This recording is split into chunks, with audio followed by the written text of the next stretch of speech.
Going on the red. Going to red.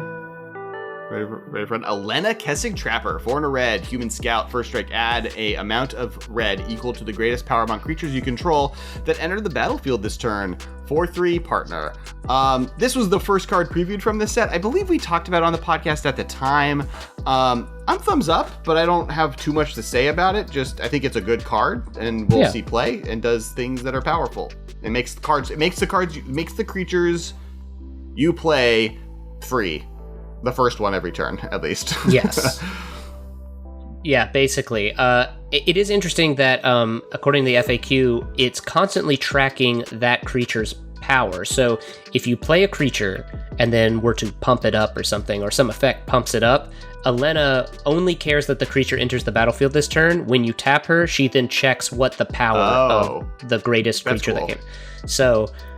So that's kind of cool. So like Elena is great in a deck with like Xenagos, the god of rebels or whatever, that doubles powers and stuff like that. That's really cool. Yeah. I like Elena a lot. She's cool. It's interesting that she's in this set along with the green one, which is Halana Kessig Ranger. And we just mentioned that we do think there's a cycle of creatures from Strixhaven. I wonder if any of these are references to Kaldheim as well, because we know we're going back to Innistrad in the fall, and there's like I wonder if there's any ones that like people don't know who or where they're from, like the Ooze maybe, or like do we know where what's it like Toggo Goblin Weaponsmith is from, or there's like a few I think that like we just don't know where.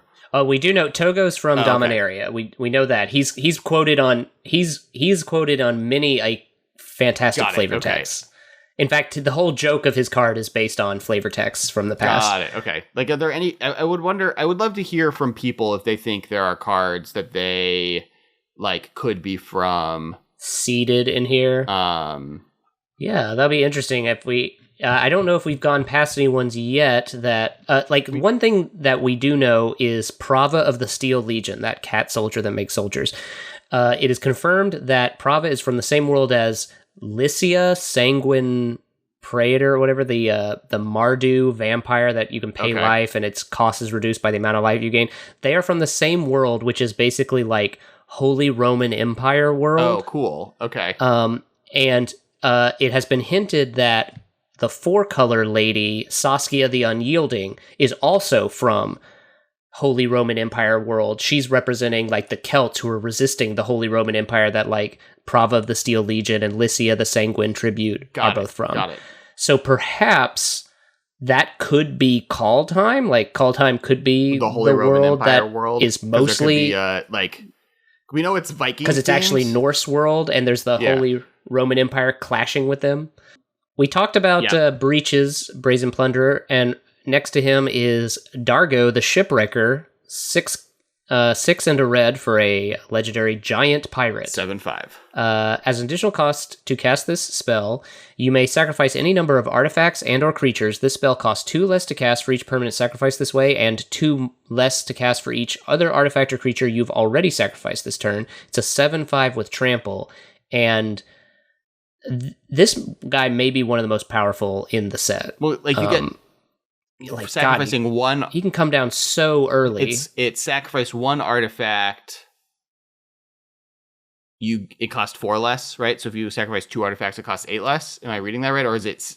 No. So if you can cast him and you can sacrifice any number of artifacts, that reduces it by 2. And if earlier in the turn you've also sacrificed other things, it costs 2 less. So for example, he allows all your treasures to essentially make 3 mana for him because the treasure was sacrificed, so it reduces his cost by 2.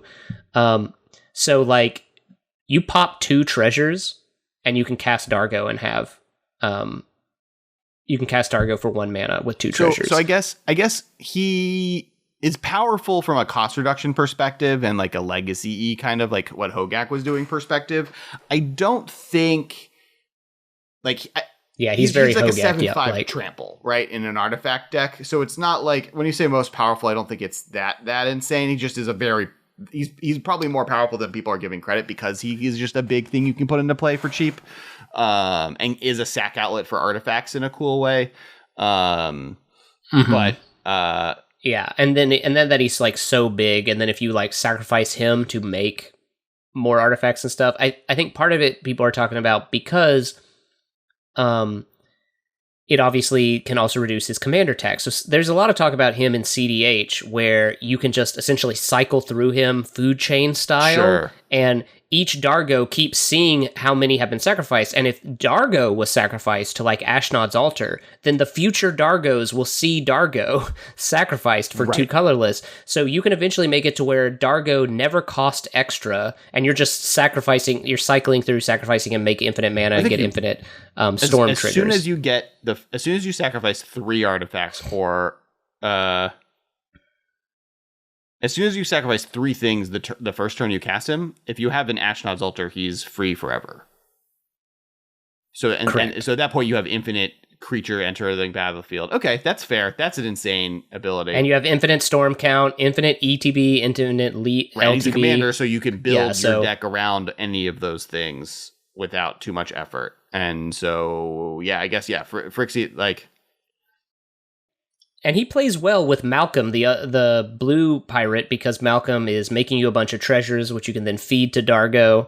So you can do like Dargo, Malcolm, I definitely Storm. have Dargo in my Malcolm and Breeches deck. That's cool. But okay, you've sold me. Yeah, so it's interesting that Dargo is subtly stronger than he looks, which is good for a giant pirate who doesn't realize how big he is. Next card is Jessica, Thrice Reborn. 2 and a red, legendary planeswalker Jessica. Jessica, Thrice Reborn, enters the battlefield with a loyalty counter on it for each time you cast a commander from the command zone this game. 0 mana, choose target creature until your next turn. If that creature would deal combat damage to 1 or more opponents, it deals triple that damage to that player instead. Jessica, Thrice Reborn, deals X damage to each of up to 3 target creatures. Jessica, Thrice Reborn can be your commander, partner, 0 loyalty, because its loyalty equals how many times it's come into play. Now, if you just cast Jessica first, she comes on 1 loyalty. But her 0 is like insane. If you cast any other commanders ahead of time, though, she gets bigger and bigger as time go on. And you have to track how many times you've cast commanders from the command zone. I am thumbs up on this. My main thumbs up at the start, without actually reading any of her other abilities, is I have that Chandra Planeswalker red Planeswalker tribal deck that like people might not want me to play with the M20 Chandra, who doesn't have the ability to be a commander as my commander. They might be resistant to me breaking the rules, and if this is the deck I want to play, I can just move Jessica and Rograk to the front of the pack, or Jessica and one of the other commanders that are red, and just be like, this works. It's a red planeswalker. She herself won't be doing very much synergistic things other than just being a red planeswalker and comboing with the planeswalker tribal stuff. But that could very well be good enough, and you get Rogak or any other red. Well, and it's interesting that she can also be played like a political commander, because her 0 ability does not have to target a creature you control, and it lasts until your next turn. So, and because it does triple, I noticed that, the original Elder Dragons of Elder Dragon Highlander all had 7 power, and so commander damage was set at 3 hits from any Elder Dragon. That's the 21. So you get hit by a Nicol Bolas 3 times, you're dead. Jessica just speeds that right up. So if your opponent is playing a 7 power commander, you can just be like, hey, I'll target that with Jessica if you'll take out Ben, who's being really problematic. And to specify, it's damage to an opponent, so they can't kind of turn that. So they can't betray you, and so they're like, you're kind of like, I'm basically letting you draw a card if you don't attack me. And most people will take that. Some people will attack Jessica instead, but a lot of people will take it. And there's ways to protect Jessica that like you can accomplish pretty easily. I think she's really good. I think I think she does a lot of really cool stuff. I really like her like ability to gain loyalty in a cool way. I like that she combos really well with Bruce Tarl to give him Sextuple Strike. Yep, that's cool. Feels that's pretty good. / terrifying. Combos really well with Double Strike. I think Jessica's one of the just like the cooler ones, and just like is generically good in a way that I think we'll see a ton of play in different places. Ketus, Embercleave Familiar, 1 in a red, legendary creature, elemental wizard. When a commander you control deals combat damage to an opponent, it deals that much damage to elemental each lizard other opponent. It is a 1/1. I think this is the most playable familiar, unless the green one. Far and away. I think you're totally right. Ketus is the only familiar that I think is actually pretty good. I would defend the blue one, the bird. You've made a good point for the bird. The fact, the bird is helped because it is blue. And actually, I mean, Ketus is helped from it being red as well, right? Like, giving blue to some of these other commanders is just, what it needs. Like, Bruce Tarl needs blue and to be Jeskai, and that's better. Protecting Bruce Tarl is going to be more important than protecting, than having a 1/1 flying for 4 that gets +1/+1 counters whenever someone casts a spell, which was the options before. So, the cool thing about Ketus is... It is not itself the thing that does the extra damage. It makes your other commander deal the extra damage. So if any of your commanders have a combat damage trigger, Ketus will just let you trigger it 3 times when it hits. So again, Ketus with Bruce Tarl. If Bruce Tarl hits somebody, you're going to gain 6 life because of double strike, but you're actually going to gain 18 life because it's going to deal 6 damage to each of your opponents too. Combos with the pirates, right? It combos with my 2 favorite pirates. So he's definitely in the 99 of that pirates deck. I think he's the only not pirate I'm playing, aside from Sakashima. As you're talking, I'm looking to see if there are any commanders we've talked about that have none of the partners from before have do damage trigger. Do any of the old ones do? Mm-hmm. I'm trying to think if so Timna has a Timna gains life, but it's not exactly an on damage. Well, but trigger. Timna is if for each player that took damage this turn in your second combat main phase, you may pay 1 life to draw a card. So Ketus with Tinma as a Mardu commander combo will just guarantee that you draw 3 cards if you can hit with Tinma 1 player, which is good enough. Yes. Okay, that one's good enough. There you go. Figured it out. I don't have to think about this anymore. Oh, actually, and the interesting thing is, just like with Essior, where you were talking about Essior combos well with Timna because it comes down the turn before Timna and then can swing on the turn you cast Timna, so you get to draw a card. If you play Ketus on turn 2, play Timna on turn 3, Ketus attacks, and as long as any one of your opponents is open, Ketus sees itself, so it will ping each of your opponents for 1 damage, and you can pay 3 life and draw 3 cards. Really, so the point is, Timna likes the familiars. Timna's good with them. Which is, she's kind of I feel like she works at a library or has interned there before starting her career or whatever she's doing, weaving. She's got familiars. She's got little helpers. I mean, if I've seen a Disney movie, if you're making a dress, you have animal familiars, and so I'm gonna confirm it's canon now. Tinma is a Disney princess. Based on this set, confirmed. Next card is Croc the Thumbless, 1 in a red, legendary creature, goblin wizard. Whenever you cast an instant or sorcery spell, flip a coin. If you lose the flip, return that spell to its owner's hands. If you win the flip, copy that spell, and you may choose new targets for the copy. The one thing I will say is that someone should create an app that lets you instantaneously decide on a coin flip instead of flipping the coin every single time, because people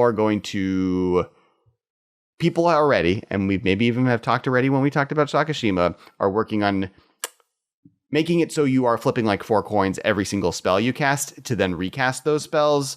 And I'm going to get sick of watching someone flip coins and have them fall on the table, and you have to go find it, and it's going to roll across the room. See, I'm very anti-coin flip. I'm all about the die roll. It's odds and evens, because you can, if you have Croc the Thumbless and Croc's Thumb in play, well, then you just roll 2 dice, and if either of them come up, and the cool thing is, I appreciate, I really like Croc the Thumbless. I've been already trying to brew around Croc, but I love that when you lose the flip, you don't lose the card. It's not counter the spell, which is how back in the day this would have been.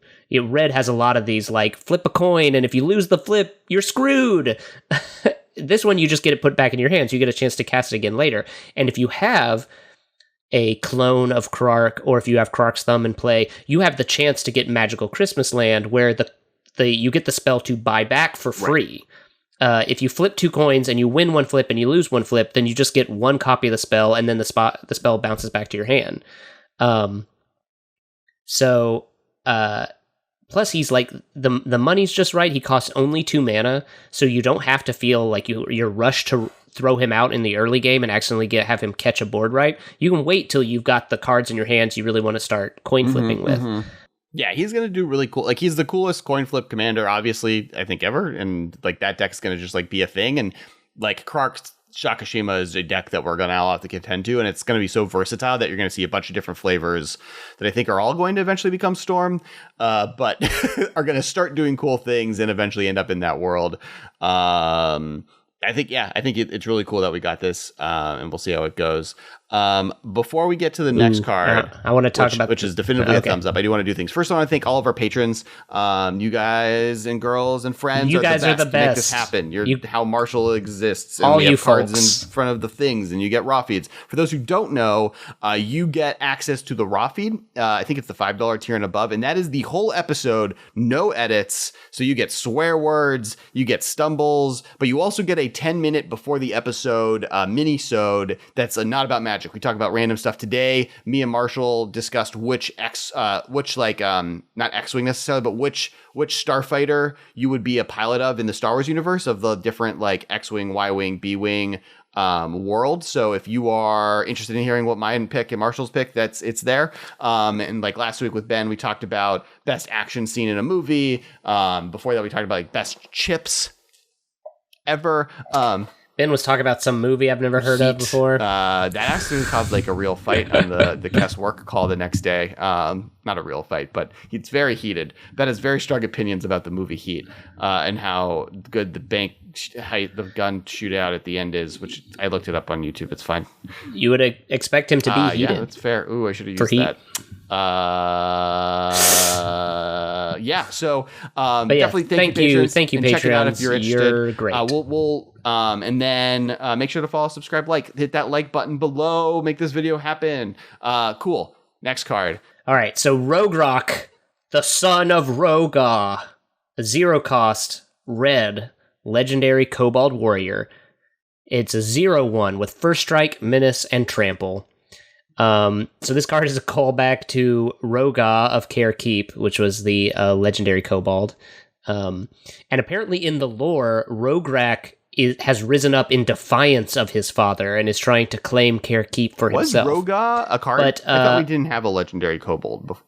Roga is a legendary. Roga is a legendary Kobold. It's in Rakdos colors. It's not free. The Kobolds that are 0 cost are like, because famously there's Thopter, right? Thopter is the very first, I think, 0 mana card, and it's a flying 0/2 flyer. But then they made a bunch of, I think it's like 4 different Kobolds that are all 0/1s for 0. There are 3 different ones. Yeah, there's Kobolds of Care Keep, Crookshank Kobolds, and Crimson Kobolds, and they're all free red creatures that are all just 0/1s with no other abilities that are red. And then there were a few weird Kobold lords, but they were all bad. Like, one gave all your Kobolds +1 power. One gave all of them +1 toughness and trample. Like, what?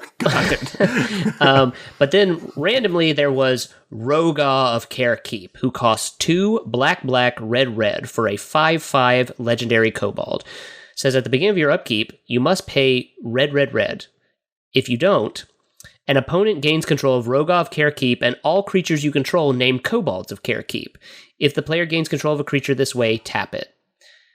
And then he also says, creatures you control named Kobolds of Care Keep get +2/+2. So it's really weird. They decided to, in the set, to print 3 different Kobolds, but then they give a lord for just one of the Kobolds. The ones named Kobolds of... He doesn't pump Crookshank Kobolds. He doesn't pump Crimson Kobolds. Well, I don't know why. He does pump the tokens from Care Keep, right? The land that has seen a ton of tournament play. So like that's like the joke. Now, I know a lot of people that will use those Kobolds as Care Keep tokens. So like if they're playing with the land, especially because back in the day there were no printed tokens, so that was like the best option anyways.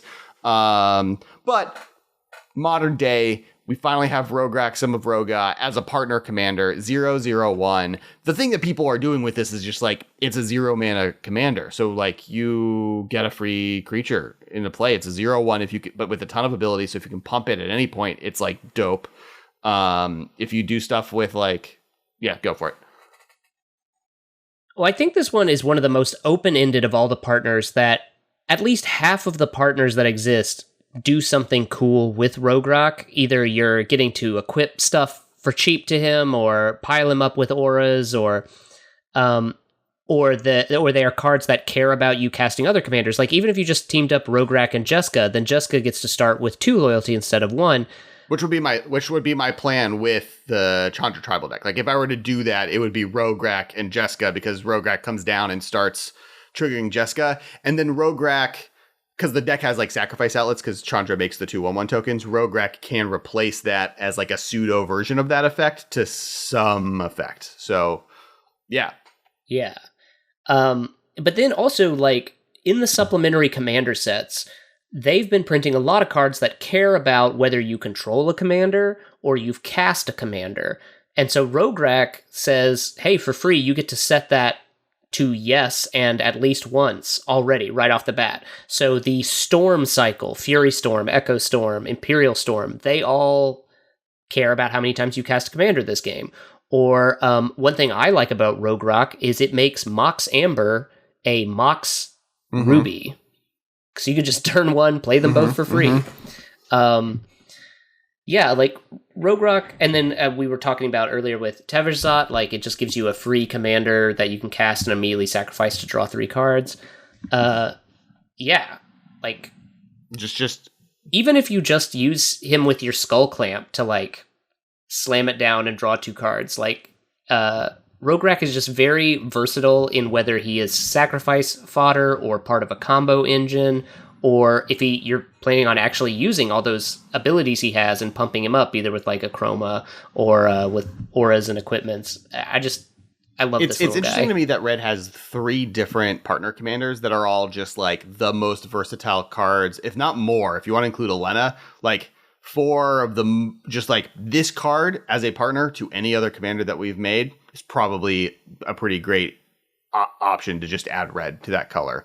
So yeah, I think red to me is the top of the pile as far as all 8 of Red's commanders are genuinely interesting. Yeah.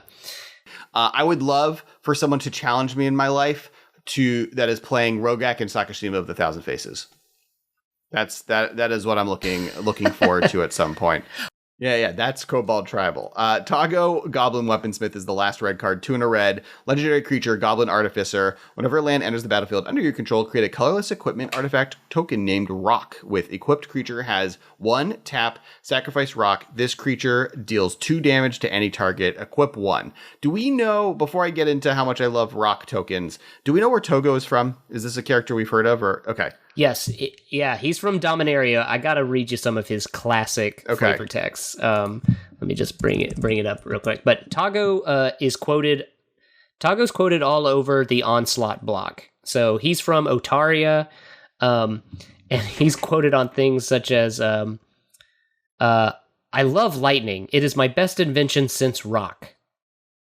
He also says that's on the card Shock. He was on Pinpoint Avalanche saying, some solve problems by thinking and talking. Others use rocks. Toggo, Goblin Weaponsmith. Got it. On Flowstone Crusher, it says, what's better than smashing things with a rock? A rock that gets up and smashes things for you. Is that and then true? There was actually a callback to Toggo in Time Spiral block on the card Fire Fright Mage, which is a goblin spell shaper. And the flavor text says, after a millennia of advancement in goblin military theory, Toggo the Sixth realized that almost everyone is afraid of fire. Okay. So after Toggo claimed to invent lightning and rock, his 6-time great-grandson invented fire. So I love clues, foods, and treasures. And I've thought, like, if you want to take each of those as representing one of the colors, like, I think you can do so. I guess treasures are kind of red. Oh, no, sorry. Treasures are green, food is white, and I realized that they didn't really follow this as where they felt in colors, and like white is or clues are blue. But I felt like there's always like a damage token, but the problem is I think just like sacrifice this, do 2 damage to a thing might be too good. I would love if rock way too good equipment tokens just like had a set where they were a thing. that was everywhere. Just like honestly, I'm really hoping Kaldheim has rock tokens as just like a thing, because like you'll have like white can use them as equipment. You'll have maybe some artificers that get to use just like the artifact token existing. You have some people that want to do damage to this stuff maybe, and just like have them be these versatile tokens that you can have. I think they're sweet. Yeah. I mean, I think like they could totally do this because rock does sort of fit with that with clue and food, which were both like 2 tap and sacrifice this to get the thing. Well, rock casts 1 to equip and then 1 and tap the creature and sacrifice the rock to get the shot. So it does line up really well with it. And it's very obvious, like you grok immediately what rock is. Like that an equipped creature picks it up and then taps itself to throw the rock. It's very obvious. Like everything about it is very flavorful and generic. Like everything can pick up a rock. This all makes sense to me. The same way like everyone eats food. Rock is the original weapon of every intelligent race, right? Well, the first elves picked up rocks. The first humans picked up rocks. Like everybody picks up a rock and smashes things. And with rocks. like it's it's an equipment which is different than different than what the other ones are doing. I think it would just be really like, even if it's not Kaldheim, I would love for a set to exist. If any Wizards of the Coast employees are listening to this podcast, for just maybe if they go to Muraganda, the primitive plane, that could be something on rock, right? So Toggo himself, I think Toggo is also really exciting. Landfall, create a piece of trash is already cool. Like, bring it on. Like, it means Toggo is like the red tireless tracker in a way. But there are obviously a lot of decks that care about equipment, so being able to create a bunch of equipments that you can then throw on a creature that cares about being equipped. Well, like Toggo and Arden, which we talked about earlier, like kind of have like fireball combo, like just like I guess you have to tap. It's not if it gets tapped though, so you'd have to tap each time. So you make a pinger, I guess, out of it. So it's not as exciting. Damn. But you can like in those 2 together, you can shift all of them onto like obviously guys like Valda, core weaponsmith gets +2/+2 for every equipment attached to it, or there's the Heavenly Blade Master, which is another. So creating a bunch of rock tokens and then casting Heavenly Blade Master is a pretty big deal. Toggo also combos with Kodama of the East tree to allow you to just barf all of the lands in your hand onto the battlefield. Okay. Because Kodama triggers whenever whenever a permanent enters the battlefield. So a rock is created, and the rock says you may play something that costs 0 from your hand. So you can play a land, which will trigger to make a rock. So you can play a land. That's cool. Which will trigger to make a rock, so you can play a land. So then if you have something that's triggering off lands entering the battlefield to draw you cards like Nissa Vital Force's Ultimate, you could theoretically just rock and land and rock and land and rock and land until you stop drawing lands. That's really cool. Yeah, I think like and if people remember, like Oko is so good, one of the reasons it was really powerful is that just like artifact decks were playing it, because just making a, as you said, piece of trash every turn, there are just enough things that want to just have an artifact in play. You know, like turn on Metalcraft, be able to use the tap to do a thing, be able to do this with that. So the fact that he like is making these artifact tokens, growing your artifact count, is a very useful thing to have and be available. And then like the fact that what it does is cool and versatile and equipment decks. Yeah, I think it's like a really cool card type. I would love to see more of this. On to green.